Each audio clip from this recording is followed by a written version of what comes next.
లేకపోతే దేశం అంతా నీ గురించి ఏమన్నా మాట్లాడుకుంటున్నారా? కొన్ని రాష్ట్రం అన్నా మాట్లాడుకుంటారా నీ గురించి? వదిలేసి జిల్లా అన్నా మాట్లాడుకుంటారు నీ గురించి?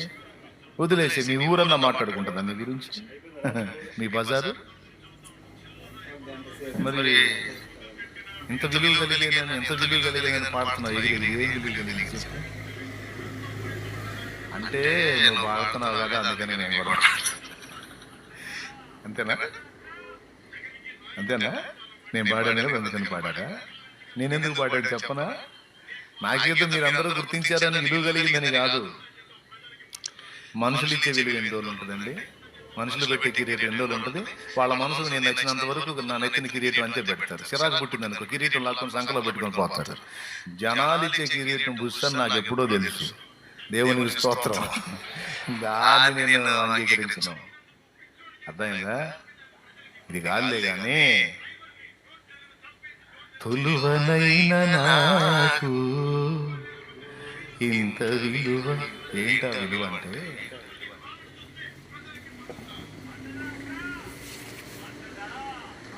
దేవుని కొడుకయ్యే విలువ. నీ విలువ ఏంటో తెలుసా? దేవుని కూతురు అయ్యావు. అది నీ విలువ. ఎప్పుడైతే కొడుకు అయ్యావో, ఎప్పుడైతే కూతురు అయ్యావో, మళ్ళీ ఇక్కడ మనం ఏగలు అవుతానేమో, కానీ పరలోకంలో మనల్ని ఎలా చూస్తారో తెలుసా? రాజకుమారుడు, రాజకుమార్తె.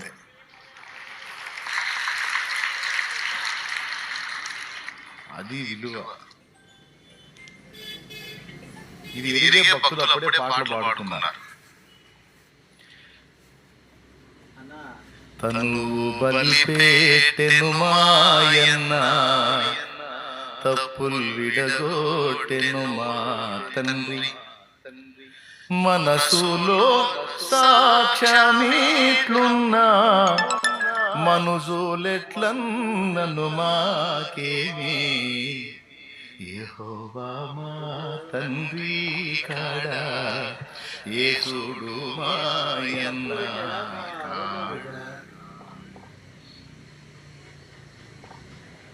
ఎంత అద్భుతమైన పాట! మన పుట్టిల్లేది పాడాలి. ఏంది మీరు? మోక్ష నగరు మా పుట్టిల్లు, ముఖ్య దూతల్ మా స్నేహితులు. ఏంటి దూతల స్నేహితులు నీకు? ఏంటి దూతలే? అది కూడా ముఖ్య దూతలు. మరి ఏదనుకున్నా మరి మన కెపాసిటీ.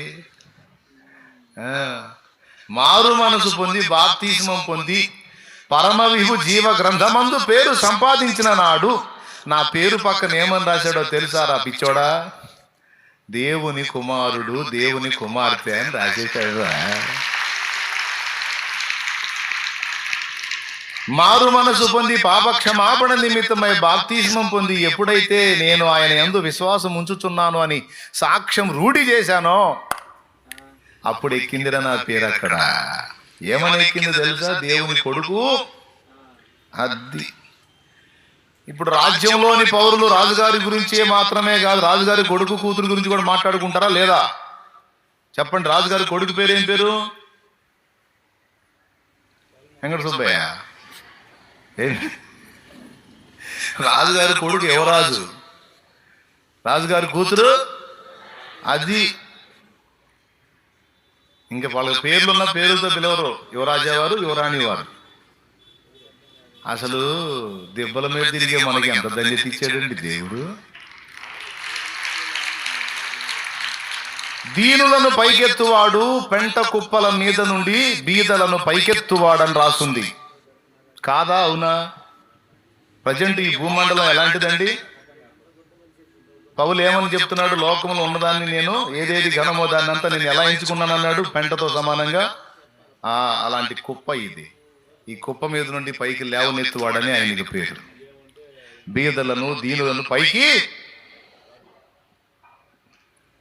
అందుకే నేను ఆ పదం డైరెక్ట్గా చెప్పకుండా దెబ్బల మీద తిరిగా అన్నా. నేను దెబ్బలు,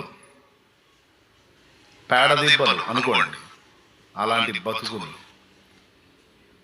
కానీ ఈ జీవితాలను నిజంగా ఆయన అసలు ఎంత బాగా చూడండి, అక్కడ రాశాడు, ఇప్పుడు వేశాడు స్క్రీన్ మీద, కీర్తనల గ్రంథము 147:6.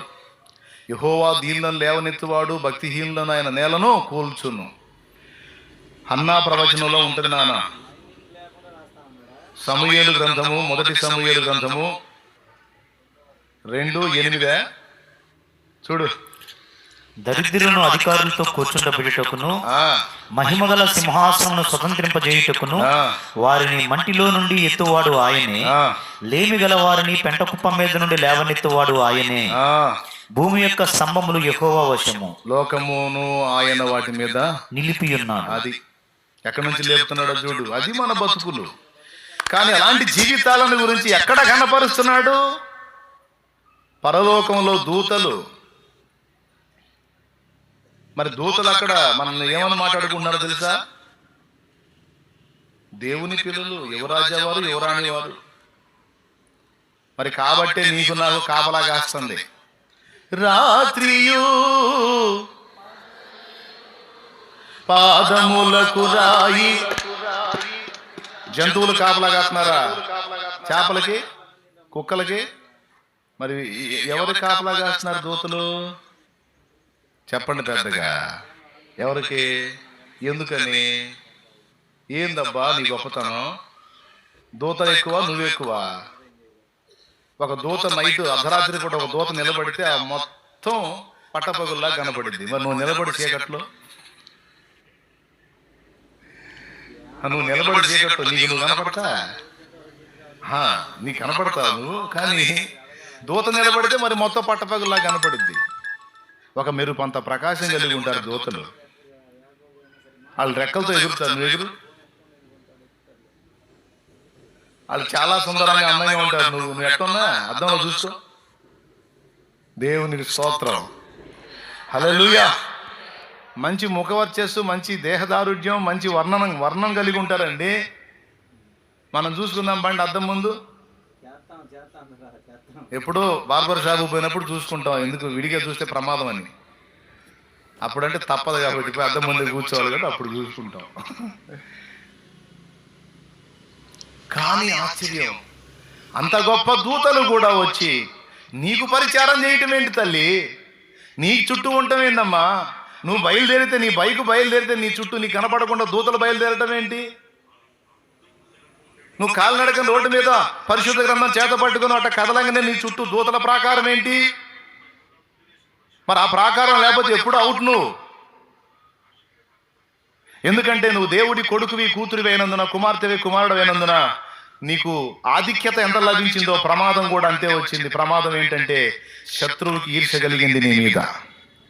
బాబా ఉచితంగా కొట్టేశారు కదరా.